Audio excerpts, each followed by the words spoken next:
Kids are back in school and they are more stressed out than before because they're learning things all over again, and that is where Integrated Premier Group Specialty is here to help.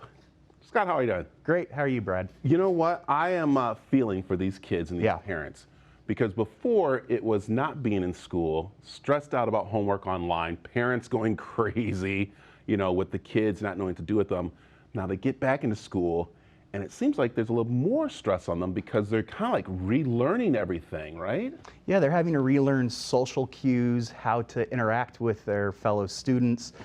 And with the uncertainties of schools being closed down again because of COVID, you know, they're stressed out. Yeah, and you said right there, because they're also kind of like feeling the politics that are going on with schools because, you know, again, right now, everything's still a little uncertain as they're trying to maneuver through. So how can we release the stress for some of these kids? Well, I think one of the best things that kids can do is actually talk to somebody. So their parents are great to talk to, but not always the most comfortable discussions to have with their parents. So at IPGS, we now have a pediatric psychiatrist, and we have counselors that specialize in pediatrics and teenage kids. Yeah, and that's important because, again, it's very hard to have that, you know, I have a crush on that girl or that kid, you know, new guy or someone's new and everything with your parents because, you know, you don't want to talk with them about it. And that's why it's always good to go talk with someone. Yeah, and, you know, again, the stress that comes with re-socializing and being back in the classroom, and how do you interact now with your fellow classmates face-to-face versus over Zoom or Google Classrooms. These are all stresses that kids already had, but now it's even worse because of a break in being in classrooms. Yeah. Are you starting to see also too with the kids that are coming and talk is that they're kind of stressed out or frustrated because of their friends who have changed with this, and that's where it's always, you know, friends are so important, but that friend they had that 1 year and then they were separated and now they're back. That friend has kind of changed, but it's not the kids. You have to explain that a little bit, right? It's definitely growing pains. You know, they worked hard to build a friendship and relationships with their fellow classmates, and then it's kind of taken away from them. And now they're thrown back into the mix. How do we redo this? Yeah, and we got to remind to parents, grandparents who are looking to have their kids go to a counselor to talk with someone, that it's okay. I think sometimes when the people in the, you know, of course, back in my day, if you're going to go see a counselor, you had problems and you had mental problems, and we don't want that stamp on our family. But now it's like, no, you really want them to go speak with somebody.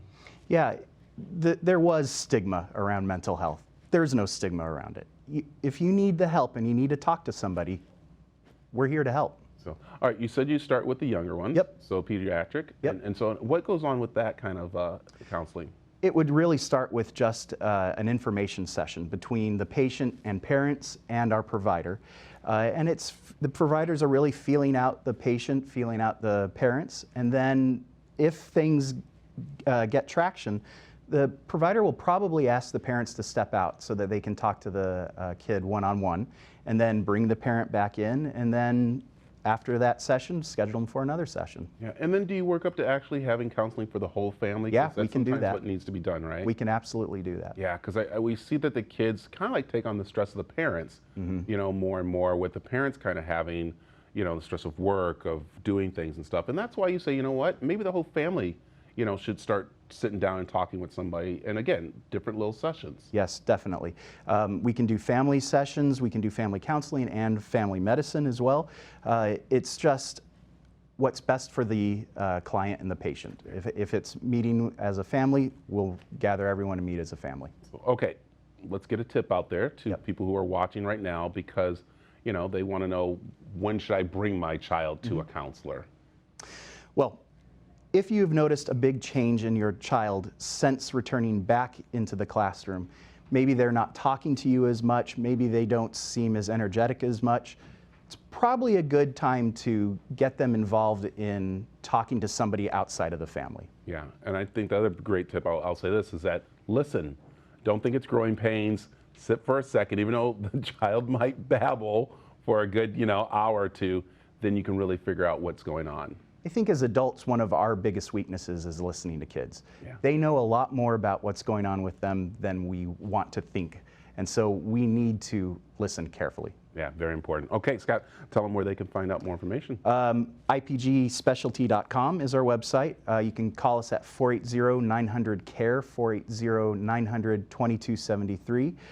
We are on Facebook, Instagram, Twitter, LinkedIn, everything. I like that. And they also work with many providers out there, so we work with all the insurance providers, plus we do cash patients as well. Perfect. Thanks, Scott, for stopping by. Thanks, Brad. Again, thank you for helping us make sure we de-stress our kids, which is very important. Yep. All right. All right, sit back. We got more of the Arizona Daily Mix coming up after this.